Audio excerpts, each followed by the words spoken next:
BCom second year के प्यारे विद्यार्थियों, अपने इनकम फ्रॉम अदर सोर्सेज का चैप्टर इनकम टैक्स में चल रहा है एबीएसटी फर्स्ट पेपर। कल मैंने इसकी शुरुआत की थी। तो इसमें कल आपको एक मैंने क्वेश्चन बताया था कि अन्य साधनों से आय शीर्षक में कौन कौन सी कर योग्य आय को सम्मिलित किया गया है। और आज जो अपना ये दूसरा जो टॉपिक है, दूसरा जो लेक्चर है इस चैप्टर से संबंधित है, इसमें आपको मैं बताना चाहूँगा कि कौन कौन सी ऐसी आय हैं जो अदर सोर्सेज के हेड के अंदर करमुक्त हैं, एग्जेम्प्टेड हैं, exempted incomes in the heads of income from other sources. और इसके अलावा आपको ये भी बताऊंगा कि किस तरह से किसी खर्चे से संबंधित कौन कौन सी कटौती अलाउड है, कौन कौन से खर्चे स्वीकृत है अन्य साधनों से आय शीर्षक की आय को अर्न करने में जो खर्चे अलाउड हैं उनका भी मैं जिक्र करना चाहूँगा। तो ये जो इनकम फ्रॉम अदर सोर्सेज का जो आपका चैप्टर है, इसमें कौन कौन सी आय जो हैं वो करमुक्त आय हैं। तो इसमें एक तो वेतन संबंधी आय जो करमुक्त है उसके बारे में मैं आपको बताना चाहता हूँ कि संसद, विधानसभा में इनकी समितियों के सदस्यों को प्राप्त दैनिक भत्ता जो होता है वो करमुक्त होता है। Member of parliament constituency allowance rules 1986 के अंतर्गत संसद के सदस्यों को प्राप्त अन्य भत्ते चाहे किसी भी नाम से प्रदान किए जाएं वो करमुक्त हैं। विधानसभा क्षेत्रीय भत्ता जो राज्य की विधानसभा अधिनियम या नियमों के अधीन विधानसभा सदस्यों को प्रदान किया जाता है वो भी करमुक्त है। वीरता पुरस्कार प्राप्त व्यक्ति के परिवार के किसी सदस्य को पारिवारिक पेंशन मिलती है तो ऐसी पेंशन की राशि भी करमुक्त होगी। सशस्त्र सेना एवं पैरामिलिट्री के जवानों की ऑपरेशन फोर्स, दंगे फसाद, अपहरण, आक्रमण, सीमा पर युद्ध, प्राकृतिक विपदाओं, आतंकवाद आदि के दौरान मृत्यु होने पर उनके परिवार के किसी व्यक्ति को पेंशन मिली है तो ऐसी पेंशन भी पूर्णतः करमुक्त होगी। केंद्रीय सरकार, राज्य सरकार व स्थानीय सत्ता के कर्मचारी यदि सेवा के दौरान मृत्यु हो जाती है व मृत्यु पर नियोक्ता के द्वारा विधवा या कानूनी उत्तराधिकारी को राशि दी जाती है तो ऐसी राशि भी income from other sources head के अंतर्गत करमुक्त होगी। फिर आपकी पूंजीगत प्राप्तियां, जीवन बीमा पॉलिसी से प्राप्त राशि। सामान्यतः जीवन बीमा निगम की विभिन्न योजनाओं में अवधि समाप्त पर अथवा परिपक्वता पर प्राप्त राशि बोनस सहित करमुक्त होती है। उपहार, सगे संबंधियों के अतिरिक्त अन्य व्यक्तियों से प्राप्त नकद उपहार की राशि, चल पूंजीगत संपत्ति का उपहार, अन्य उपहार का योग यदि 50,000 रुपये से अधिक नहीं है तो करमुक्त है। रिश्तेदार से उपहार करमुक्त है। हिंदू अर्थ परिवार को अपने सदस्यों से प्राप्त उपहार करमुक्त है। लाभांश, निम्न प्रकार लाभांश जो है अन्य साधनों से आय शीर्षक में करमुक्त है। भारतीय सूचीबद्ध कंपनियों से 10 लाख रुपए तक का लाभांश कर निर्धारण वर्ष 2019-20 से धारा 222 में वर्णित माना गया लाभांश बिना किसी सीमा के करमुक्त है। जो सुविधा कंपनी के द्वारा अपने सदस्यों को प्रत्यक्ष अथवा अप्रत्यक्ष रूप से दी गई उसे धारा 222 के अंतर्गत लाभांश माना जाता है, जैसे संकुचित हित वाली कंपनी द्वारा अपने अंशधारियों को ऋण देना, उनके बीमा प्रीमियम का भुगतान करना आदि। भारतीय यूनिट ट्रस्ट तथा पारस्परिक कोष के प्रशासक द्वारा यूनिट धारियों को किया गया आय का वितरण करमुक्त है। कंपनी द्वारा अपने अंशों की पुनः खरीद पर अंशधारियों को किया गया लाभांश का भुगतान करमुक्त है। लाभांश के स्थान पर बोनस अंशों का निर्गमन भी करमुक्त है। अब ब्याज, कौन कौन से ऐसे ब्याज हैं जो अन्य साधनों से आय शीर्षक के अंतर्गत करमुक्त हैं। सार्वजनिक भविष्य निधि, पब्लिक प्रोविडेंट फंड में जमा राशि की निकासी एवं उस पर ब्याज पूर्णतः करमुक्त है। सुकन्या समृद्धि खाता, सुकन्या समृद्धि अकाउंट से प्राप्त ब्याज करमुक्त है। क्षतिपूर्ति या बढ़ी हुई क्षतिपूर्ति पर प्राप्त होने वाले ब्याज केवल 50% ही करमुक्त है। पोस्ट ऑफिस से प्राप्त ब्याज, विशेष प्रकार की सरकारी प्रतिभूतियों से प्राप्त ब्याज, अन्य शिक्षा हेतु प्राप्त छात्रवृत्तियां ये एग्जेम्प्टेड है। केंद्रीय राज्य सरकार द्वारा प्रदान किया गया कोई वीरता पुरस्कार एग्जेम्प्टेड है। केंद्रीय राज्य सरकार द्वारा प्रदान किया गया ऐसा पुरस्कार जो गरीब, कमजोर एवं बीमार व्यक्तियों की पीड़ा को कम करने या उसकी सेवा के लिए जारी किया गया हो, करमुक्त है। यदि किसी नाबालिग बच्चे की आय उसके माता या पिता की आय में धारा 64(1) के अंतर्गत सम्मिलित की गई है तो ऐसे प्रत्येक बच्चे की शामिल आय 1500 रुपये, दोनों में जो भी कम हो करमुक्त होगी। चाय बोर्ड से चाय के पौधे को विकसित व उत्पादन करने के लिए प्राप्त अनुदान की राशि कर मुक्त है। केंद्रीय सरकार द्वारा कॉफ़ी, इलायची व रबड़ के उत्पादन के लिए दी गई अनुदान की राशि, भोपाल गैस घटना में प्रभावित व्यक्तियों को प्राप्त क्षतिपूर्ति की राशि कर मुक्त है। मान्यता प्राप्त अंतर्राष्ट्रीय संघ या संगठन द्वारा आयोजित खेलों के लिए प्रदान किया गया पारिश्रमिक, यदि खेल में 2 से अधिक देशों ने भाग लिया हो, कर मुक्त है। सिक्किम के वेस्टियों, सिक्किम की ऐसी महिलाओं को छोड़कर जिसने किसी असिक्किमी से शादी की है कि निम्न आय सिक्किम राज्य में अर्जित की गई समस्त आय, शेष अन्य आयों में लाभांश एवं प्रतिभूति और ब्याज कर मुक्त है। तो ये जो मैंने आपको कुछ ऐसी आयों का वर्णन किया है जो अन्य साधनों से आय शीर्षक के अंतर्गत कर मुक्त है। अब आपके कुछ स्वीकृत व्यय एवं कटौतियां हैं कि अन्य साधनों से आय को अर्जित करने के संबंध में कुछ अगर खर्चे होते हैं तो वो उस आय में से कम कर दिए जाते हैं। Expenses and deductions allowed, expenses and deductions allowed, यानी अन्य साधनों से आय शीर्षक की आय को अर्जित करने के संबंध में अगर किसी प्रकार का कोई व्यय उस आय को अर्जित कमाने के लिए किया गया है तो उसकी आपको छूट मिलती है। ऐसे कौन कौन से व्यय हैं जिनकी छूट मिलती है? स्वीकृत तथा अस्वीकृत व्यय एवं कटौतियाँ। स्वीकृत एवं अस्वीकृत व्यय एवं कटौतियों का अन्य साधनों से आय की व्याख्या करते समय यथास्थान उल्लेख किया गया, फिर भी पाठ्यपुस्तक सुविधा की दृष्टि से एक साथ है आपको बता रहा हूँ मैं। स्वीकृत व्यय एवं कटौतियाँ अन्य साधनों से आय शीर्षक की कर योग्य आय की गणना हेतु धारा 57 के अंतर्गत निम्न कटौतियाँ स्वीकृत की गई है। एक तो पारिवारिक पेंशन के संबंध में कटौती, पारिवारिक पेंशन के रूप में प्राप्त राशि का 33 से 1/3% अथवा 15,000 रुपये जो भी कम हो मानक कटौती के रूप में स्वीकृत है। किराए पर दी जाने वाली मशीन, संयंत्र, फर्नीचर, भवन के संबंध में मरम्मत एवं ह्रास धारा 56, 2 एवं 3 करदाता को किराए की आय में से सामान्य व्ययों की कटौती स्वीकृत की जाती है। जैसे भवन के चालू मरम्मत में भवन बीमा प्रीमियम, मशीनरी, प्लांट, फर्नीचर के मरम्मत एवं बीमा प्रीमियम, मशीन, प्लांट, फर्नीचर पर ह्रास की गणना उसी प्रकार की जाती है जैसे संपत्तियों के व्यापार या पैसे में प्रयुक्त होने पर की जाती है।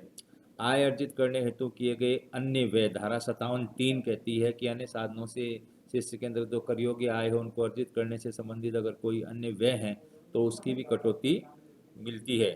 तो इसमें क्या है कि करदाता द्वारा किया गया कोई भी आयगत व्यय जो पूर्णतः और केवल इस शीर्षक में कर योग्य आय को अर्जित करने के लिए ही किया गया हो तो ऐसे व्यय की कटौती के रूप में स्वीकृति दी जाती है। यानी कि कुछ बातें हैं, कुछ शर्त है। व्यय पूर्ण रूप से आय अर्जन के लिए किया गया होना चाहिए और वह पूंजीगत प्रकृति का न हो, वह करदाता के व्यक्तिगत स्वरूप का न हो और वह गत वर्ष में ही किया गया हो, अन्य वर्षों में नहीं किया होगा, तभी इस व्यय की कटौती मिलेगी जो अन्य साधनों से आय शीर्षक में आपने आय को अर्जित करने के लिए से संबंधित अगर कोई व्यय किया गया है तो। अब घुड़दौड़ हेतु घोड़े रखने के व्यय, ऐसे व्ययों की कटौती स्वीकृत है। इन्हें घोड़े दौड़ाने के लिए मिलने वाले पारिश्रमिक पुरस्कार में से घटा दिया जाता है। घुड़दौड़ के लिए अगर आप घोड़े रखते हो और उनके ऊपर कोई व्यय होता है तो घुड़दौड़ हेतु घोड़े रखने के जो व्यय हैं ऐसे व्यय कटौती स्वीकृत है। कहने का मतलब इन्हें घोड़े दौड़ाने के लिए मिलने वाले पारिश्रमिक पुरस्कार में से घटा दिया जाएगा। लाभांश अर्जित करने के व्यय, यदि लाभांश धारा 1034 के अंतर्गत करमुक्त न हो, जैसे विदेशी कंपनी के लाभांश, तो उधार ली गई राशि पर देय ब्याज की राशि कटौती के रूप में स्वीकृत है। यदि वह करमुक्त आय के संबंध में है तो ऐसे व्ययों की कोई कटौती नहीं दी जाएगी।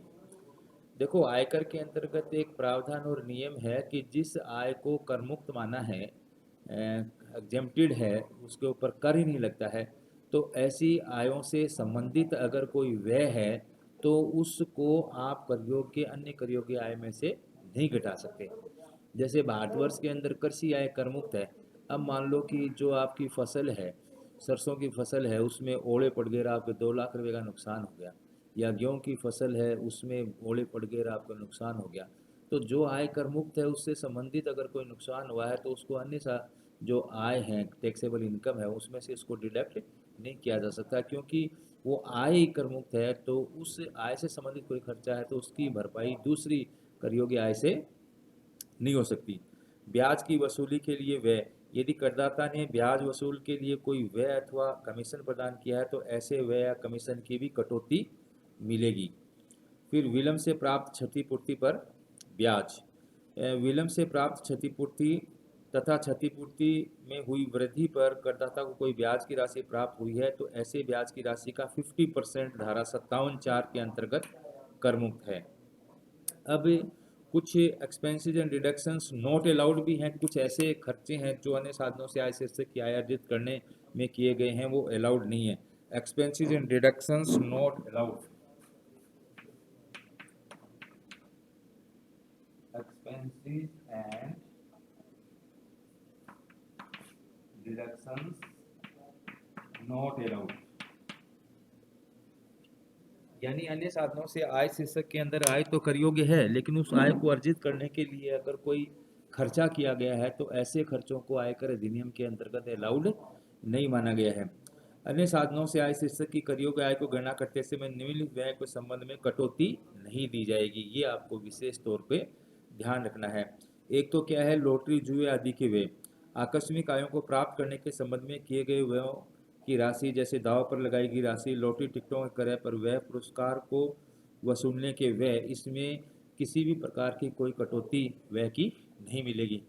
जैसे मान लो कि आपने लॉटरी में कुछ पैसे जीते हैं, 10 लाख रुपए की लॉटरी जीती और आप कहोगे 2 लाख रुपए के मैंने टिकट खरीदे हैं, तो ये 2 लाख रुपए व्यय जो है ना अलाउड नहीं है। यह जो आकस्मिक आय है, आकस्मिक आय में से आयकर प्रावधानों के अंदर किसी भी प्रकार की व्यय या कटौती की स्वीकृति नहीं की गई है, उसमें से घटाने नहीं दिया जाता। अगर उस आय को अर्जित करने में आपने कोई खर्चा किया है तो वो बिल्कुल भी आपको घटाने नहीं दिया जाएगा। आपकी जो पूरी ग्रॉस इनकम है वो टैक्सेबल इनकम मानी जाएगी।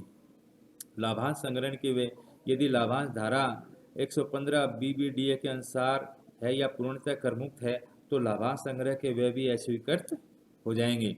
और व्यक्तिगत व्यय, करदाता के जो व्यक्तिगत व्यय हैं वो अस्वीकृत होते हैं। कोई भी जो पर्सनल एक्सपेंसेस है एक करदाता का, तो व्यक्तिगत एक्सपेंसेस को आयकर के अंतर्गत बिल्कुल भी अलाउड नहीं किया गया है।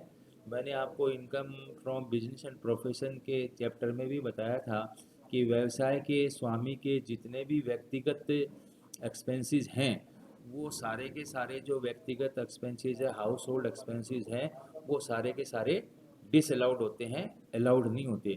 तो इसी तरह से अन्य साधनों से आय शीर्षक के अंतर्गत भी कोई व्यक्तिगत व्यय है तो करदाता के व्यक्तिगत व्यय जो है वो अस्वीकृत होंगे, स्वीकृत नहीं होंगे।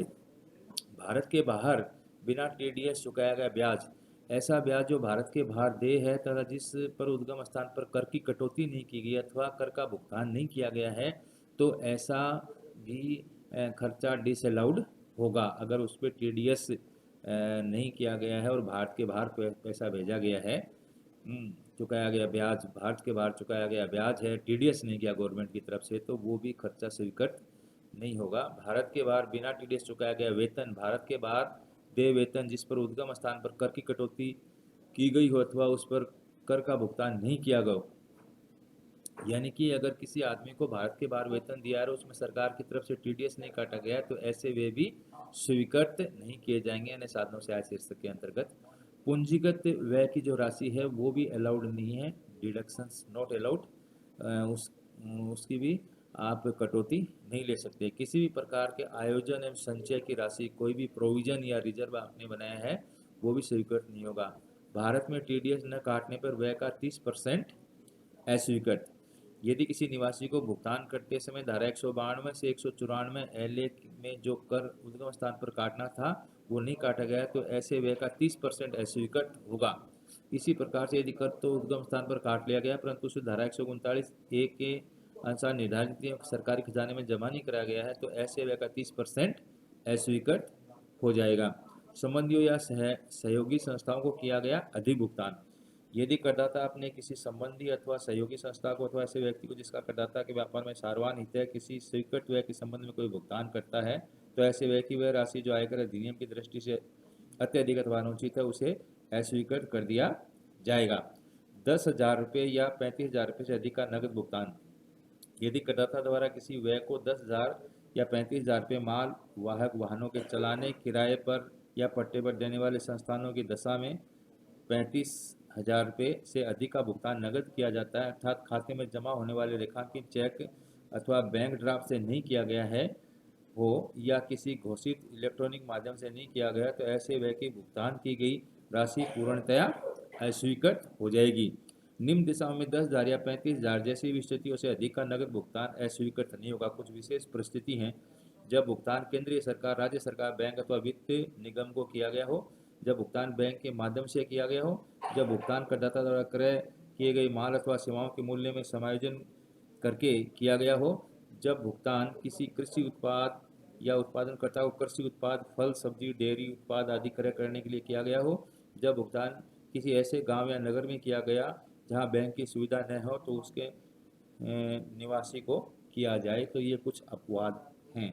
तो मैं आपको आज के इस लेक्चर में इतना ही बताना चाह रहा हूँ, तो ये आप विशेष तौर पे ध्यान कर लें।